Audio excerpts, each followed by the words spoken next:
Anti, അവൻ നാട്ടിൽ വന്നിട്ടുണ്ട്. അവൾ വളരെ സൗമ്യമായി അവരോട് മറുപടി പറഞ്ഞു. നിനക്കവിടെ ജോലിയായിട്ട് പിന്നെ നീ എന്തിനാ നിർത്തി വന്നത്? അവർ വീണ്ടും സംശയത്തോട് ചോദിച്ചു. അത് പിന്നെ ഞാൻ അവൾക്ക് എന്ത് പറയണമെന്നറിയില്ലായിരുന്നു. അവൾ ജോലി വിട്ടിട്ട് വന്നതല്ല. ഞങ്ങളുടെ ഒരു പ്രൊജക്റ്റ് നാട്ടിൽ തുടങ്ങുന്നുണ്ട്. അതിൻ്റെ ഭാഗമായിട്ട് ഞാനാണ് അവളെ നാട്ടിലേക്ക് 3-4 മാസത്തേക്ക് വിട്ടത്. അവൾ തിരിച്ച് അവിടേക്ക് തന്നെ വരും, അല്ലേ ആമി? അവൻ പെട്ടെന്ന് അങ്ങനെ പറഞ്ഞതും അവൾ യാന്ത്രികമായി അതിന് തലയാട്ടി. ചേച്ചി ഇരിക്ക്, ഞാൻ ചായ എടുക്കാം. അതും പറഞ്ഞ് ജസ്റ്റിൻ്റെ മമ്മി അടുക്കളയിലേക്ക് തിരിഞ്ഞു. നിങ്ങളുടേത് ഏതെങ്കിലും ചെറിയ കമ്പനി ആയിരിക്കും അല്ലേ? എത്ര വർഷമായി അവിടെ? ഇപ്പം തുടങ്ങിയതാണോ ഈ കമ്പനി? അവർ സംശയത്തോടെ ചോദിച്ചു. അച്ഛൻ തുടങ്ങിയതാ, അവൻ മറുപടി പറഞ്ഞു. ആ, എൻ്റെ മരുമകനും അങ്ങ് അബുദാബിയിലാണ്. അവിടെ വലിയൊരു കമ്പനിയിലാണ് എൻ്റെ മോൻ ജോലി ചെയ്യുന്നത്. അവിടുത്തെ സൂപ്പർവൈസറാണ് കെവിൻ. എന്താടി മോളെ അവരുടെ കമ്പനിയുടെ പേര്? അവർ വലിയ പൊങ്ങച്ചത്തോടെ കൂടെ വന്ന തൻ്റെ മകളോട് ചോദിച്ചു. AV group of company. നിങ്ങൾക്ക് അറിയുമെന്നറിയില്ല, ചിലപ്പോൾ നിങ്ങളുടെ കമ്പനിയൊക്കെ അതിന് താഴെയായിരിക്കും വരുന്നത്. എൻ്റെ മകൻ അവിടെ നല്ല പൊസിഷനിലാണ്. അവിടുത്തെ മാനേജർ കഴിഞ്ഞാൽ പിന്നെ എൻ്റെ മകനാ സ്ഥാനം. എൻ്റെ മോൻ പറയുന്നത് അവിടെ നടക്കുന്നത്. ഞാൻ വേണമെങ്കിൽ നിങ്ങളുടെ കമ്പനിയെ റെക്കമെൻഡ് ചെയ്യാം. അവരുടെ കമ്പനി അവിടുത്തെ ടോപ്പ് കമ്പനിയാണ്. അവർ വലിയ എന്തോ സംഭവത്തോടെ ആദിയോട് പറഞ്ഞതും അവനൊന്ന് ചിരിച്ചു. ആമി സംശയത്തോടെ അവൻ്റെ മുഖത്തേക്ക് നോക്കി. അയ്യോ ആൻറ്റി, വലിയ ഉപകാരം. ശരിക്കും പറഞ്ഞാൽ അത് വലിയൊരു കാര്യം ആൻറ്റി. ആൻറ്റിക്ക് പറ്റുമെങ്കിൽ ഇപ്പം തന്നെ എൻ്റെ കമ്പനിയെ ആൻറ്റിയുടെ മരുമകനെ കൊണ്ടൊന്ന് റെക്കമെൻഡ് ചെയ്യിക്കാവോ? അവൻ താഴ്മയോട് ചോദിച്ചതും അവരെന്തോ വലിയ സംഭവം പോലെ മോളെ നോക്കിയൊന്ന് ചിരിച്ചു. അവളും അവരോടൊപ്പം പുഞ്ചിരിച്ചു. അവനെ വിളിക്ക്, അവർ തൻ്റെ മകളോട് പറഞ്ഞതും അവൾ ഫോൺ എടുത്ത് തൻ്റെ ഭർത്താവിനെ വിളിച്ചു. വീഡിയോ കോളായിരുന്നു ചെയ്തിരുന്നത്.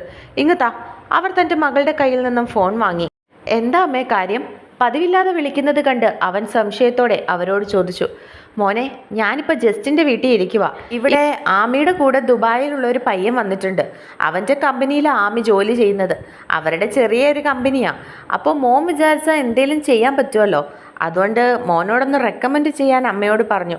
അവർ വലിയ കാര്യം പോലെ തൻ്റെ മരുമകനോട് പറഞ്ഞു. അതെയോ, അവിടെ ഇരിപ്പുണ്ടോ? അത് കേട്ടതും അവനും അത് വലിയ കാര്യം പോലെ തോന്നി. ഇവിടെ ഉണ്ട് മോനെ, ഞാൻ കൊടുക്കാം. അതും പറഞ്ഞ് ജസ്റ്റിൻ്റെ പപ്പയും മമ്മിയും പുച്ഛത്തോടെ ഒന്ന് നോക്കിയതിന് ശേഷം അവർ ഫോൺ ആദിക്ക് നേരെ നീട്ടി. ആദി അവരുടെ കയ്യിൽ നിന്നും ഫോൺ വാങ്ങി. ശേഷം ഒരു ചിരിയോടെ ഫോണിലേക്ക് നോക്കി.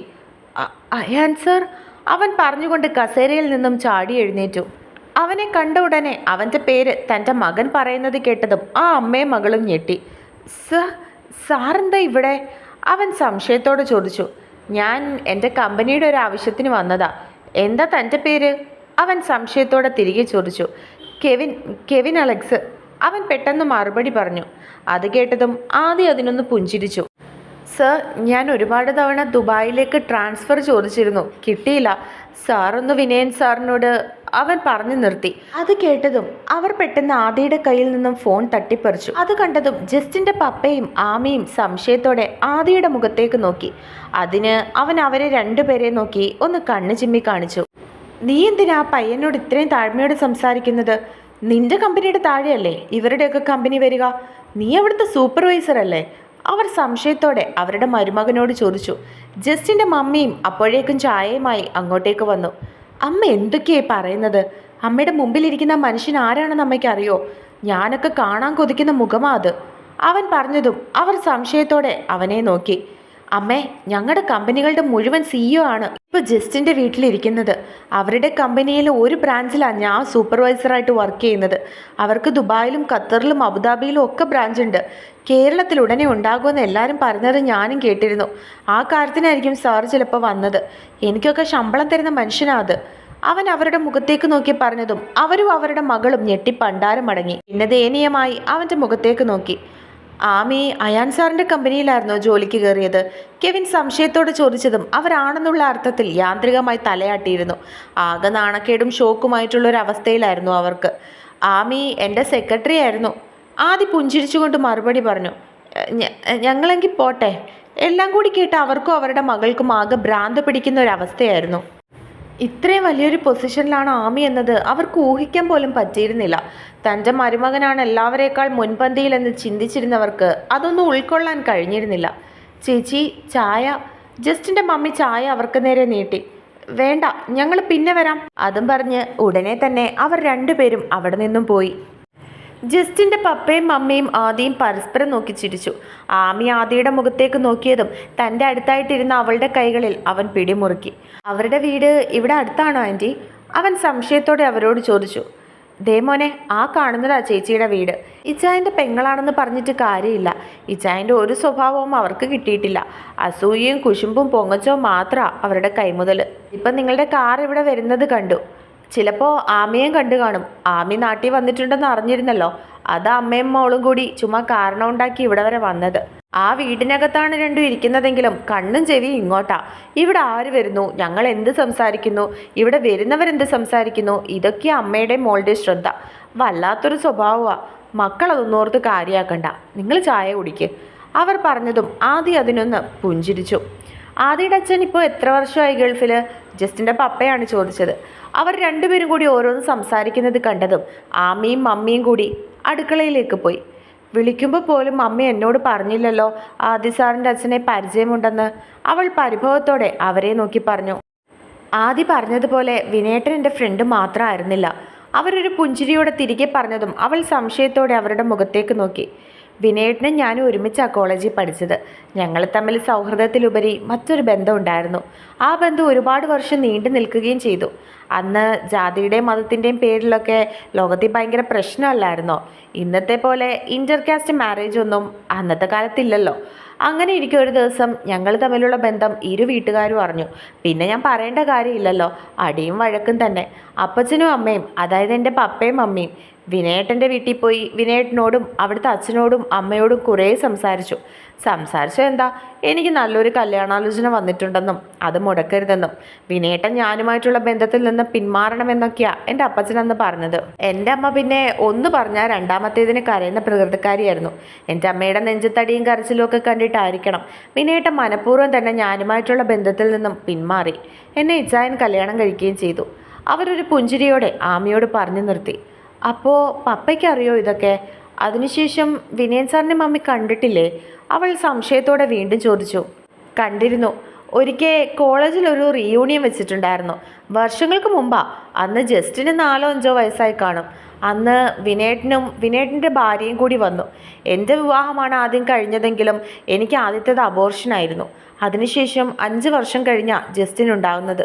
അപ്പോഴേക്കും വിനേട്ടൻ്റെ കല്യാണവും കഴിഞ്ഞിരുന്നു. വിനേട്ടന് 2 മക്കൾ ഉണ്ടാവുകയും ചെയ്തു. അന്ന് കുഞ്ഞുങ്ങളെ കൊണ്ടുവന്നില്ല. ഇച്ചായൻ ആ സമയത്തൊക്കെ അങ്ങ് ഗൾഫിലായിരുന്നു. അതുകൊണ്ട് മോനെ നോക്കാൻ ആരും ഇല്ലാത്തതുകൊണ്ട് ഞാൻ അവനെയും കൊണ്ടാണ് അന്ന് പോയത്. ഇച്ചായൻ ഇപ്പോഴും ഈ കഥകളൊന്നും അറിയില്ലെങ്കിൽ പറയേണ്ടെന്ന് കരുതിയിട്ടാവും ആദ്യം മോൻ കൂടെ പഠിച്ചതാണെന്ന് പറഞ്ഞത്.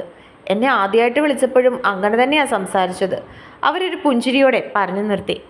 അപ്പോൾ വിനയൻ സാറിൻ്റെ റിയാക്ഷൻ എന്തായിരുന്നു അന്ന് റീയൂണിയന് മമ്മിയെ കണ്ടപ്പോൾ? അവൾ സംശയത്തോടെ അവരോട് ചോദിച്ചു. ശരിക്കും പറഞ്ഞാൽ ഞാനൊന്ന് ഞെട്ടിപ്പോയി.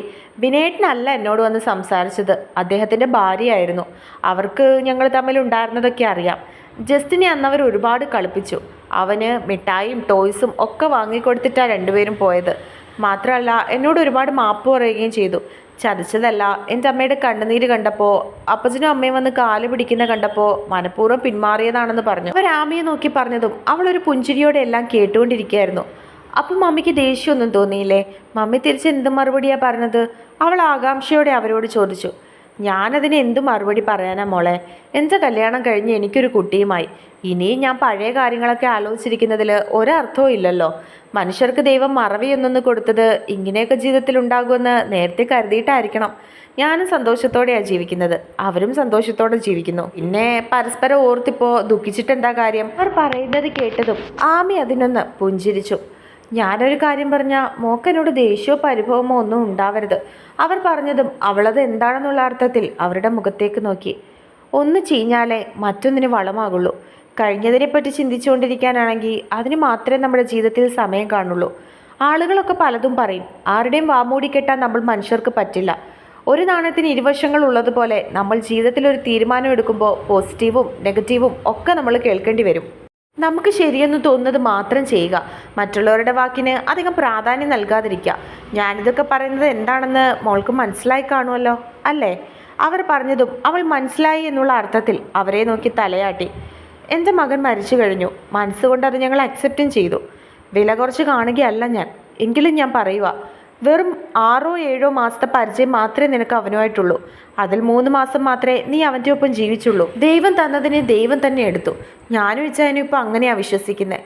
എൻ്റെ മകൻ മരിച്ചതിനേക്കാൾ ഒരു ദുഃഖം ഇപ്പം ഞങ്ങൾക്ക് 2 പേർക്കും ഉണ്ട്. അവർ പറഞ്ഞതും അവളത് എന്താണെന്നുള്ള അർത്ഥത്തിൽ അവരുടെ മുഖത്തേക്ക് നോക്കി. നിന്റെ ജീവിതം ഇപ്പം മറ്റെന്തിനേക്കാളും ഞങ്ങളെ വിഷമിപ്പിക്കുന്നതും വേദനിപ്പിക്കുന്നതും നിന്റെ ജീവിതത്തിനെക്കുറിച്ച് ഓർത്താ. മോളെ ആമി, ആദ്യം നല്ലവനാ. അവൻ്റെ വീട്ടുകാർ അതിനേക്കാൾ നല്ലവരാ. എൻ്റെ മോൾക്ക് നല്ലൊരു ജീവിതം അവിടെ ഉണ്ട്. നീ അവനെ മനസ്സിലാക്കണം, സ്നേഹിക്കണം. നിങ്ങൾ പരസ്പരം ഒന്നിക്കണം. നാട്ടുകാർ പലരും പലതും പറയും. അതൊന്നും നിങ്ങൾ മൈൻഡിൽ പോലും വെക്കരുത്. അവരാരുമല്ല നിനക്ക് ചെലവിന് തരുന്നത്. അവരുടെ പണം കൊണ്ടല്ല നീയും നിന്റെ വീട്ടുകാരും ജീവിക്കുന്നത്. നാളെ അവരാരും നിന്റെ കൂടെയും കാണില്ല. അതുകൊണ്ട് നീ സ്വന്തമായി ആലോചിച്ചൊരു തീരുമാനം എടുക്കണം. അത് ഞങ്ങൾക്കെല്ലാവർക്കും സന്തോഷം നൽകുന്നൊരു തീരുമാനമായിരിക്കുമെന്ന് ഞങ്ങൾ വിശ്വസിച്ചോട്ടെ. അവർ അവരുടെ താടിത്തുമ്പിൽ പിടിച്ചുകൊണ്ട് ചോദിച്ചതും അവൾക്ക് എന്ത് മറുപടി തിരികെ അവരോട് പറയണമെന്ന് അറിയില്ലായിരുന്നു. ആദിമോൻ ഇവിടെ നിന്നും പോകുന്നതിന് മുൻപേ മോൾ ആലോചിച്ചൊരു തീരുമാനം എടുത്തിരിക്കണം. അവർ പറഞ്ഞതും അവൾ തലയാട്ടി. ആമി, പെട്ടെന്ന് അവൻ വിളിച്ചതും അവർ 2 പേരും കൂടി ഹാളിലേക്ക് ചെന്നു. നമുക്ക് പോണ്ടേ? അവൻ പുഞ്ചിരിച്ചുകൊണ്ട് അവളോട് ചോദിച്ചു. കുറച്ചു നേരം കൂടി ഇരുന്നിട്ട് പോകാം മോനെ, ജസ്റ്റിൻ്റെ മമ്മി അവനെ നോക്കി പറഞ്ഞു. അമ്പലത്തിലും കൂടി ഒന്ന് കയറണമെന്ന് പറഞ്ഞാൽ ഇറങ്ങിയത്. ഇവളുടെ വീട്ടിലേക്ക് പോകുന്ന വഴി ഏതോ ദേവീക്ഷേത്രം ഉണ്ടത്രേ. അവിടെ പോയി ദേവിയോട് പ്രാർത്ഥിച്ചാൽ നമ്മുടെ മനസ്സിലുള്ള ആഗ്രഹം നടക്കുമെന്ന് അമ്മ രാവിലെ പറഞ്ഞു. അപ്പോൾ ഇനി കക്ഷിയുടെ കൂട്ടുപിടിക്കാന്നാണ് ഞാൻ വിചാരിക്കുന്നത്. എന്നെക്കൊണ്ട് നടക്കുമെന്ന് തോന്നുന്നില്ല. അപ്പോൾ ദേവിയുടെ സഹായം കൂടി തേടാം. അവൻ പുഞ്ചിരിച്ചുകൊണ്ട് ആമിയുടെ മുഖത്തേക്ക് നോക്കി പറഞ്ഞതും അവൾ ഒന്നും തന്നെ മിണ്ടിയില്ല. അങ്ങനെയൊന്നുമില്ല മോനെ, മോൻ്റെ ആഗ്രഹവും ഞങ്ങളുടെ ആഗ്രഹവും ഒക്കെ നടക്കും. ജസ്റ്റിൻ്റെ മമ്മി പറഞ്ഞതും അവരെല്ലാവരും ഒന്ന് പുഞ്ചിരിച്ചു. പിന്നെ അവരോടെല്ലാവരോടും യാത്ര പറഞ്ഞ് അവനും ആമയും വീട്ടിലേക്ക് തിരിച്ചു. കാറിലിരുന്നും അവർ പരസ്പരം ഒന്നും മിണ്ടിയില്ല. സർ, അവൾ പെട്ടെന്ന് തന്നെ അവനെ വിളിച്ചതും എന്താണെന്നുള്ള അർത്ഥത്തിൽ അവൻ അവളുടെ മുഖത്തേക്ക് നോക്കി. ഇച്ചായൻ്റെ ആൻറ്റി അവിടെ വെച്ച് ഓരോന്നൊക്കെ ചെയ്തത് അതൊന്നും സാറ് കാര്യമാക്കണ്ട. അവരെ അങ്ങനെ ഒരു സ്വഭാവമാണ്. എൻ്റെ ഇച്ചായൻ മരിച്ചത് പോലും എൻ്റെ ദോഷം കൊണ്ടാണെന്ന് പറഞ്ഞവരാ അവർ. അവൾ കണ്ണുകൾ നിറച്ചുകൊണ്ട് അവനോട് പറഞ്ഞു. ഞാനതൊന്നും കാര്യമാക്കാൻ പോകുന്നില്ല ആമി. നിനക്കറിയാലോ, നമ്മുടെ കമ്പനിയാണ് അവിടെ ടോപ്പ് 1 കമ്പനി. അതിനേക്കാൾ വലിയൊരു കമ്പനിയിലാണ് അവരുടെ മരുമകൻ ജോലി ചെയ്തതെന്ന് കേട്ടപ്പോൾ എനിക്ക് ചിരിയാ വന്നത്. പക്ഷെ അതൊരിക്കലും നമ്മുടെ ബ്രാഞ്ചിൽ തന്നെയാണെന്ന് ഞാൻ കരുതിയില്ല. നീ തന്നെ കണ്ടതല്ലേ, അവരാകെ ചളുമ്പിയാ അവിടെ നിന്ന് ഇറങ്ങിപ്പോയത്. അവൻ പറഞ്ഞതും അത് ശരിയാണെന്നുള്ള അർത്ഥത്തിൽ അവളും പുഞ്ചിരിച്ചു. സർ, ദേ ആ റൈറ്റ് എടുത്താൽ മതി. അവിടെയാ മമ്മി പറഞ്ഞ ദേവീക്ഷേത്രം. അവൾ പറഞ്ഞു കൊടുത്തതും അവൻ കാർ അങ്ങോട്ടേക്ക് എടുത്തു. അവിടെ നിന്നും കുറച്ച് അങ്ങോട്ട് പോയപ്പോൾ തന്നെ ദേവീക്ഷേത്രം കാണാമായിരുന്നു. ഇറങ്ങുന്നോ? ക്ഷേത്രത്തിൻ്റെ മുൻപിലേക്ക് വണ്ടി നിർത്തിയതും അവൻ സംശയത്തോടെ അവളോട് ചോദിച്ചു. അതിനവൾ ഇല്ല എന്നുള്ള അർത്ഥത്തിൽ അവനെ നോക്കി തലയാട്ടി. ഞാൻ പോയി തൊഴുതിട്ട് വരാം, താനിവിടെ ഇരുന്നോ? അവൻ പറഞ്ഞതും അവൾ തലയാട്ടി. അവളെ കാറിലിരുത്തിയതിനു ശേഷം അവൻ അമ്പലത്തിലേക്ക് കയറി. അവൾ തൻ്റെ ഫോണും എടുത്ത് ഓരോന്ന് നോക്കിക്കൊണ്ടിരുന്നു. 10-15 മിനിറ്റ് കഴിഞ്ഞതും ആദ്യം ഇറങ്ങി വന്നു. അവൻ്റെ കയ്യിൽ പ്രാർത്ഥിച്ച പ്രസാദവും ഉണ്ടായിരുന്നു. അവൻ അവളെ നോക്കി ഒരു പുഞ്ചിരിയോടെ കാറിനകത്തേക്ക് കയറി. കയ്യിലുണ്ടായിരുന്ന പ്രസാദത്തിൽ നിന്നും ഒരു നുള്ളെടുത്ത് അവൻ അവളുടെ നെറ്റിയിലേക്ക് തൊട്ടുകൊടുത്തു. അതവൻ്റെ പെട്ടെന്നുള്ള പ്രവൃത്തിയായതുകൊണ്ട് തന്നെ ആമി അതൊട്ടും എക്സ്പെക്റ്റ് ചെയ്തിരുന്നില്ല. അമ്പലത്തിൽ കയറണ്ട, പ്രസാദം തൊടുന്നതുകൊണ്ട് കുഴപ്പമൊന്നുമില്ലല്ലോ. അവൾ ഞെട്ടി അവൻ്റെ മുഖത്തേക്ക് നോക്കുന്നത് കണ്ടതും അവനൊരു പുഞ്ചിരിയോടെ അവളെ നോക്കി പറഞ്ഞു. അതിനവൾ മറുപടി ഒന്നും പറഞ്ഞില്ല. അവൻ വീണ്ടും കാറെടുത്തു. ആമി, യാത്രക്കിടയിൽ അവൻ വിളിച്ചതും അവൾ സംശയത്തോടെ അവൻ്റെ മുഖത്തേക്ക് നോക്കി. ഞാൻ തിരിച്ചു പോകുമ്പോൾ എൻ്റെ കൂടെ വരില്ലേ നീ?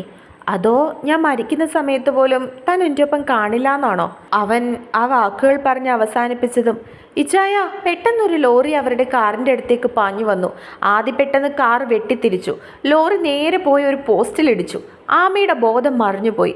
കുറച്ചു സമയം എന്താണ് സംഭവിച്ചതെന്ന് ആദിക്ക് ഒരു ഊഹവും ഉണ്ടായിരുന്നില്ല.